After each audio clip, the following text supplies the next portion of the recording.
ونستعينه ونستغفره ونؤمن به ونتوكل عليه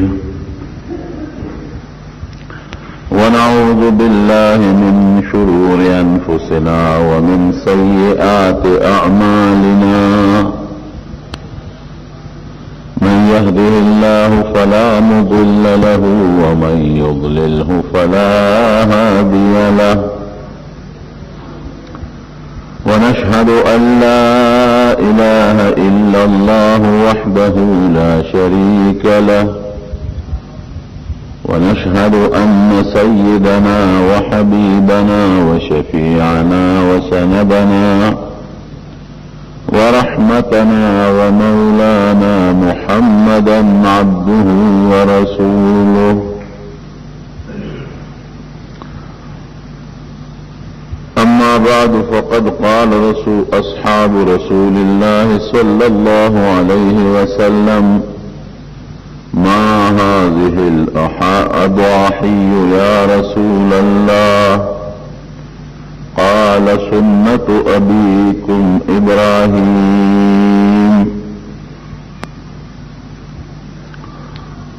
راتلون کے میاشت ذی الحجی میاشتا او زمون پختانه ورتا د لوی اختر میاشوي دغه میاشت سره زمون د یوسو مضبوط عبادتونو تعلق دی یو عبادت پاغه کې د حج دی چې مسلمانان په دغه میاشت کې یو لوی فریضه د بیت الله شریف د حج ادا کوي دویم تعلق د دغه میاشتې د تکبیرات او تشریق د چې د عرفه پر ورځ تکبیرونه شروع شي الله اکبر الله اکبر لا اله الا الله والله اکبر الله اکبر ولله الحمد او د اختر د څلورمې ورځې د مازیګر د مانځه پورې ختم شي دریم د دغه میاشتې تعلق د قربانۍ سره دی چې کوم مسلمانی او مالداری هغه د الله د رضا دپاره د الله په نوم یو څاروی حلال کي هغې ته اضحیه وي په عربۍ کې مونږ خلک ورته قرباني وایو او زموږ علما کرام لیکي چې د ټول کال په ورځو کې د لوی اختر د میاشتې د دې ړومبو لسو ورځو نه بهترې ورځې نورې نشته شپې د رمضان اخیری شپې غوره دي او ورځې د دغه میاشت راتلونکې میاشت د ړومبۍ لس ورځې غوره دي صحابه کرامو د نبی علیه السلام نه تپوس وکړو ما هذه الاضاحی یا رسول الله دا الله رسول مونږ چې دا کومې قربانۍ کوو او دا ګډان او چیلی او ذبح کوو دا څه شی دی نبی علیہ السلام ورته فرمایل سنت ابیکم ابراهیم دا ستاسو د نیکه د ابراهیم علیہ السلام طریقه ده در حقیقت ابراهیم علیہ السلام په پیغمبرانو کې یو ډیر جلیل القدر او د لوی درجه پیغمبر تیر شوی دی د نبی علیہ السلام مبارک نکو او د اسلام او د ایمان او د دین په خاطر ټول پیغمبرانو د خپل مناسبت سره ډېر سختۍ برداشت کړي دي قربانۍ کړي دي خو د ابراهیم علیہ السلام د قربانو ته چې سړی وګوري نو سړی حیران شي اور کې وغورځولی شو د وطن نه راوښتلی شو او عراق کې چې کوم بابل خار دی اصل د دغه خار باشنده و نمرود سره مقابله وشوه نمرود ته پته ولګېده چې یاره دې ما اور کې وغورځو الله اور په ده باندې هغه معتدل که ګل گلزار شو اوس بله چاره نشته زما د ده د وجلو دپاره ښه دا ده چې د دې وطن نه وباسم نو حضرت ابراہیم علیہ السلام دا عراق دا بابل خار نخپل هجرت شروع یو خار دا حران و تویلون بیغی تلاب دا دا فرات دریاب پغاڑ یو لوی خار دے او دا نوح علیہ السلام دا طوفان نپس لنبی دا خار آباد شوی دے الت اخپل دعوت و تبلیغ اکو داغی نپس نیغ را پوری وطا موجودہ چکم بیت المقدس تے دے خار تراغے دل تصابادی و مسلمانہ خلق پکے بات شیو الت خلق و تدعوت و تبلیغ کو فخار خار بگردے دو اللہ تو دا اللہ دین تبے خلق بلل مرگری وسر سوت یو وسر دخپل ترلور دا حضرت سارہ رضی اللہ تعالی عنہ چپاغی دے بیا نکاو تڑلا یو وسر دا ترزوے دے حضرت لوط علیہ السلام روارد لوط علیہ السلام دا دو وسر مرگری دی او اولاد نشتا بچی نشتا او عمر پینزاو یا کالی دا پینزو او یو کالو پا عمر کی دا خپل وطن ہجرت شروع بوڑا سپین گرے نو فلسطین کی موجودہ فلسطین شام پا دے علاقوں کے اگردے دا خلقو تے دعوت دا دین ورکو چے اللہ یو دے شرک مکوے لال مصر تا غٹ خارو مصر چے دے مصر کے بز خلقو تے دعوت ورکم کدا خلق مسلمانان شی اگا وقت کے دا مصر چے کم بادشاہ سنان دا غنمو دا مصر بادشاہ تا بے فرعون وے نو اگا زمانہ کی چے کم بادشاہ سنان اپ خبر شو چیر یو سڑی راغلی دے او خپلو پولیس والا و عسکریان و توی چے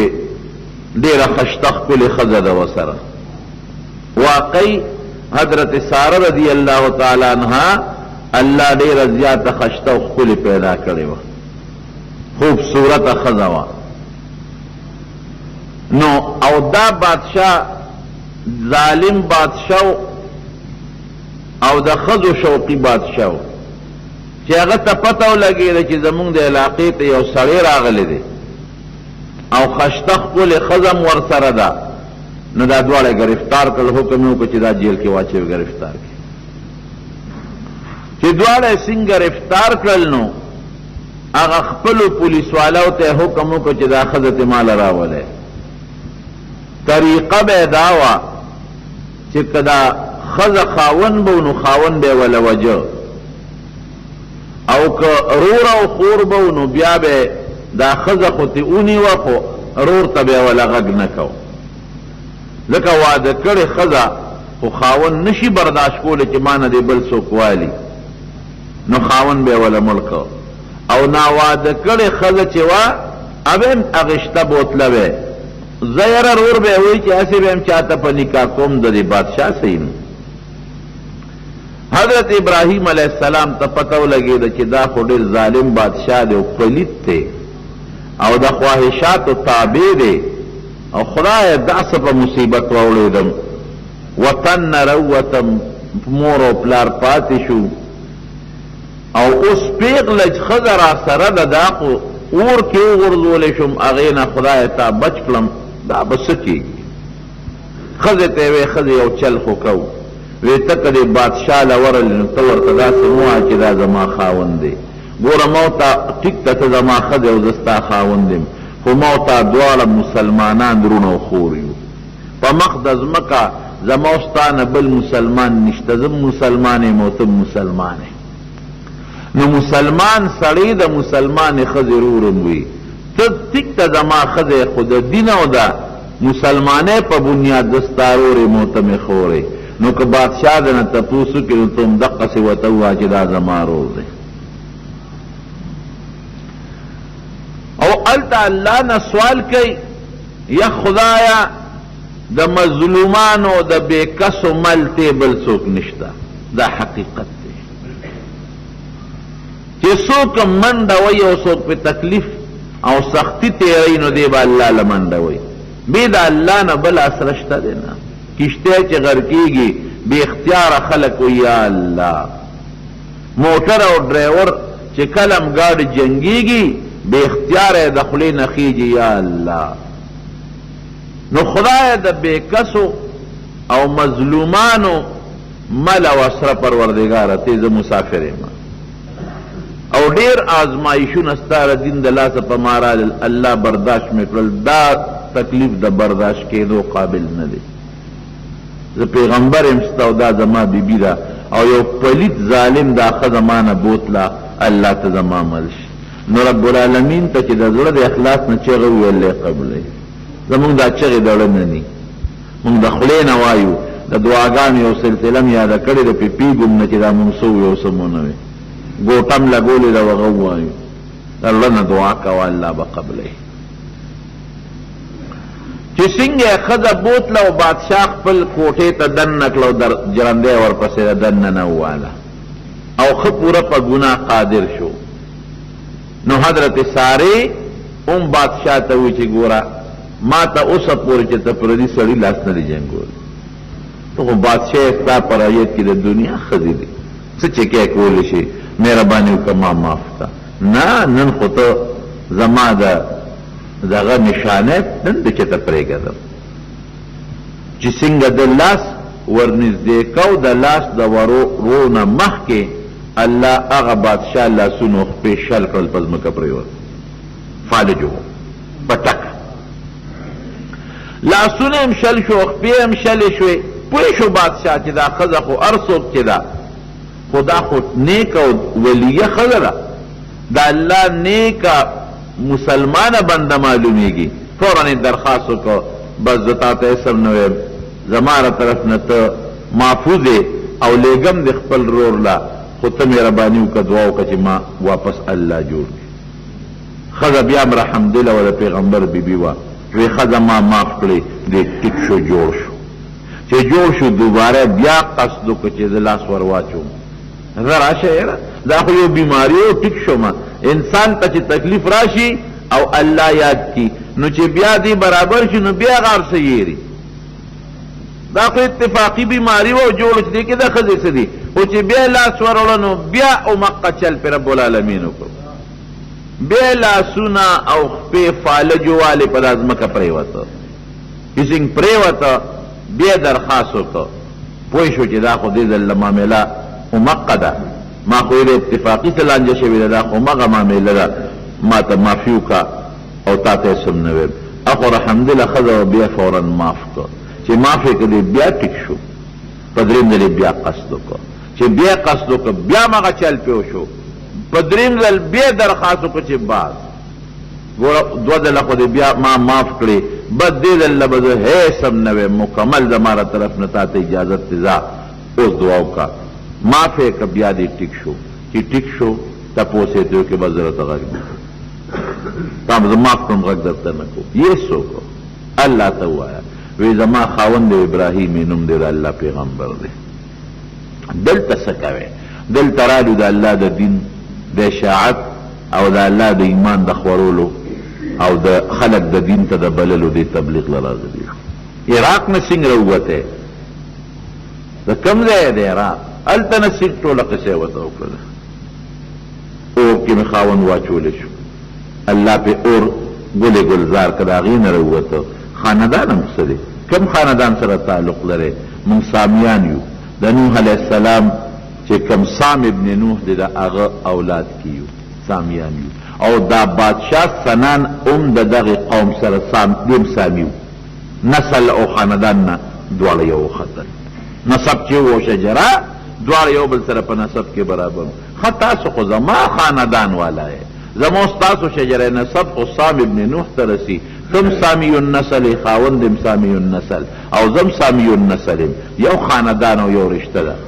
ما معاف کا او زه تاسو له یو تحفه درکوم پوه شو چې دا خو د الله برګزیده پیغمبر دی چې نمرود د مقابله او نکړې شوه او اخر دې ته مجبور شو چې د وطن نه بار راوویسته اور دې ونه سوځاو او د الله پیغمبر دی او دا ما چې درې حرکت وکړل خطرناک دی حرکت نه دا ښځه الله محفوظ کړه د الله لویه ولیه ده او خاوند هم د الله لوی ولی دی یو تحفه دله در کوم څه تحفه راکې خپله لور یې ورته هدیه کړه بادشاه سنان بادشاه خپله لور ورته په تحفه په هدیه کې پیشګا زما لور دا ما تعالی خدمت ته پاره درکړه. الته ابراهیم علیه السلام هم د رب نه سوال کړی دی. الله ذوالجلال ټولې پردې ختمې کړي دي، نظاره مخامخ ویني لکه سړی چې په کمپیوټر کې یا په ټلویزیون یا په کیمرو اینه کې شی ورته ښکاري. الله الته پردې ختمې کړي. پیغمبر تاسې هم کشف کېږي دا پردې ختمې شي او دا کوټه ورته مخامخ ښکاري. ولې که ښځه ورته وموي چې سړیه ما ته چا ګوتې هم نه دي راوړې د خاوند زړه کې بیا هم هغه پریشاني خو پیدا کېږي که چې د زړه ته دو نام سره نشي چې په خپله الله ورته ارسو ښیي او په خپله وویني چې زما ښځه دا دشمن د کید او د مکر او د فرید نه رب العالمین بچو ساتل. خدای چې څنګه راله وی سړي الله ډېر لوی فضل په ما باندې وکړو. وی ښځې هر څه مې په دې خپلو سترګو لیدي دي، ما ته خپله صفایي مه کوه، ما زما جامه ستا جامه رب العالمین پاکه ساتلې ده. او دا ما ته پته ولګېده بادشاه دا لور ما ته راکړه د خدمت دپاره چې دا به ستا خدمت کوي. ډېره مېلمستیا ورته بادشاه وکړه، ځان سره یې سموده اوسو، ډېر مال یې وله ورکړو، ډېر دولت او ډېر عزت یې وله ورکړو چې تم دلته ما سره پاتې شه. خو خیر ابراهیم علیه السلام وی چې نه زه واپس ځم بیت المقدس ته او ما ته د هغه ځای د الله طرف نه حکم دی، هلته د الله یو کور به جوړو، هلته منتقل شو. دا بی بی هاجره یې راوست. د یوې ښځې اولاد نشته نه ده او بیا په دغه هاجره نکاح متړله، نه د مشرې ښځې اولاد شته او نه د دویمې ښځې اولاد شته. نو ښځې چې اولاد نی خپی یوه ښځه ده زما اولاد نشته او د دې بلې اولاد نشته. الله نه سوال وکړه چې الله مونږ له بچی راکړي. حضرت ابراهیم علیه السلام الله ته سوال وکړه چې سوال وکړه قسمت ته ګوره د دویمې ښځې په لومبي کال رب العالمین اولاد پیدا کړ د بی بی هاجرې. دغه وخت کې د ابراهیم علیه السلام عمر شپږ اتیا کاله دی چې دا لومبی بچی اسماعیل علیه السلام الله ورکړ. بچی چې کله پیدا شو اتفاقا د بن خو یو بل سره جګړې جوړېږي، بنه بن کم ځای